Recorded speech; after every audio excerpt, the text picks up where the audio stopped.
research problem can seem very fleeting. So this whole idea of making it fundable. So let's bring it within reach. Well, how do we do that? We look at this cartoon which says, "Dear sir, could we please have a grant of $500,000 from your corporation to allow us to research possible antidotes to a novel new colorless, inabsorbed, slow-acting nerve toxin? P.S. It's possible that some of this toxin may have been inadvertently spilled on this envelope." Well, is that what we do? Is that what we resort to get people interested in our research problem? And I'm going to suggest, I think there's some better ways. So I'm going to look at 3 points with you. First, I'm going to define what I mean by research problem.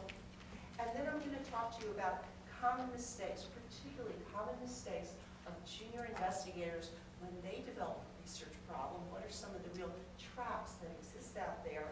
And then to identify qualities of what I put in quotes, outstanding research problem. And why do I put the word outstanding in quotes? At the NIH, there's almost like it's almost like the NIH has a vocabulary of its own. And when they use the word outstanding, that's a code word. And the word outstanding at the NIH, when we see the word outstanding on our summary statement, it means that we're getting funded.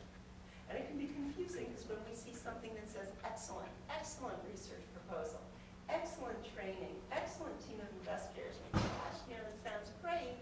But when we see the word excellent, excellent means almost we're there.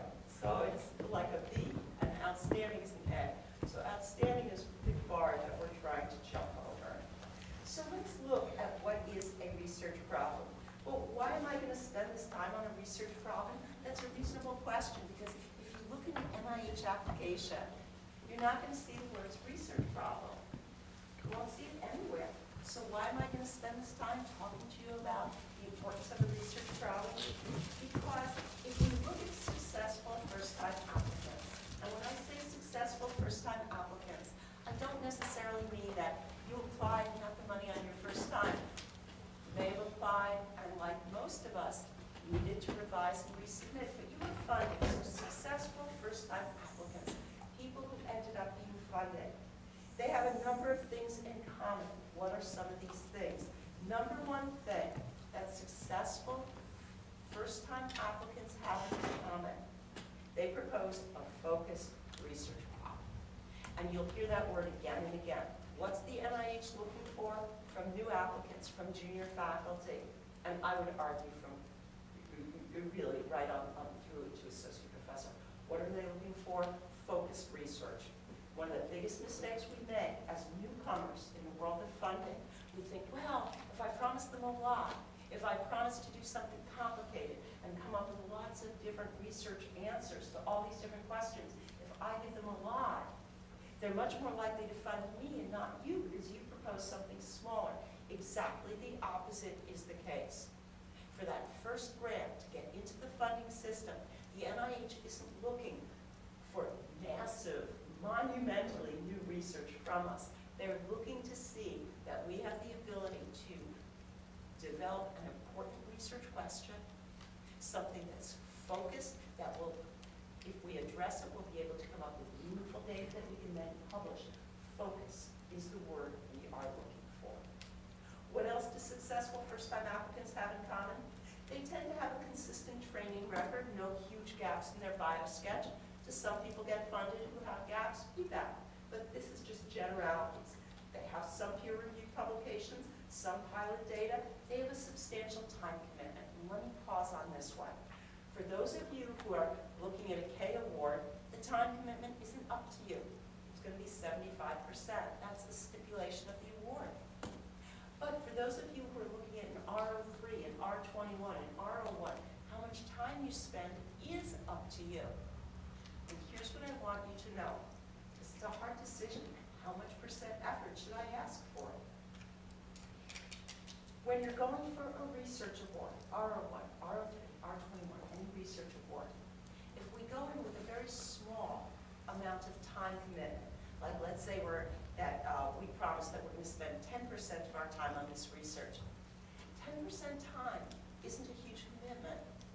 Let's say you're competing against someone who's proposed 25% commitment, and they've justified it. They've shown how this research would take 25% of their time. If 2 two grants are equal, and you come in at a small percent time, particularly as a new investigator, 5, 10%, that's going to cost you. You don't look like you're really involved with the research. It could look like your institution isn't committed to you. They're not allowing you the time you need to carry out this research. Err on the side of having a significant time commitment. And the way you define a significant time commitment is going to vary. But again, I'm going to make a broad generality because it's the only way to do this. I would say less than 20 or 25% time as a new investigator, I think is a mistake. I think it will count against you. So I would use that as a minimum, 20, preferably even 25% time. And just remember, you're going to justify it. You're going to show what you're going to be doing. Everyone on that review committee is a scientist just like you. So if you come in at 25% time and your reviewers look at it and say, 25% time, that wouldn't even take me, an hour a week. These people are clearly crooks. They're lying here. That makes no sense. It's going to go to reviewers who have your expertise, your background. Make it credible, but make it significant. Okay? Stable work group. What do I mean by that? When I say stable work group, again, thinking about a conservative grants plan, I'm looking for grants that look like they're going to generate meaningful research. If you have a track record of working with this team, if you have a track record and it includes a publication, that's better yet. But even if you don't, if you have a track record, you've got some preliminary data working together as a team, that shows credibility. That's going to alleviate some of my fears. Let's say you're coming in as a new investigator and you're surrounding yourself with collaborators that you have no track record of working with. Is that going to generate this idea that this research is likely to be successful? It's going to be much weaker, by definition, right? So I'm going to look at someone who can say, I have a track record of working with the following investigator. We've worked together over the last year. We've come up with preliminary data which suggests that our approach is feasible in our hands at our institution. So track record of working together. Appropriate mentor. For those of you looking at a K award, big heads up. If you're looking at a K award, your mentor will count every bit as much as you. Choose your mentors carefully. So when I say choose mentor carefully, for those of you looking at a K, a couple of points about mentor. Your primary mentor, and it's fine to have more than one mentor. I actually think it's an advantage in a K award to show that you're going to at least 2 people for mentorship. And again, 2 people who bring slightly different backgrounds to you. One of those mentors, bless you, one of those mentors should be someone who has a track record of competing for NIH awards successfully. So someone who has an NIH award under his belt or her belt, preferably someone with current NIH funding. If the person got the NIH award 10 years ago and hasn't gotten another award, it won't be as compelling as a person who's currently funded by the NIH. So one of those mentors really should have NIH funding. Someone was asking about, a number of people have asked about collaborators from other institutions, even from the mainland. That's great. Would I have all my mentors on the mainland? No, I wouldn't, because that's going to raise questions for me. How's that mentorship going to work? Could you have a mentor here and a mentor on the mainland? Yeah, that could be interesting even. What types of techniques would you be learning? How would that mentorship work? Just make sure it's credible. Credible. So what is a research problem? I said a moment ago that a research problem really is the crux of this entire grant.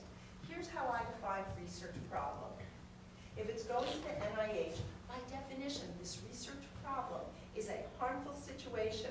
It's a dilemma, something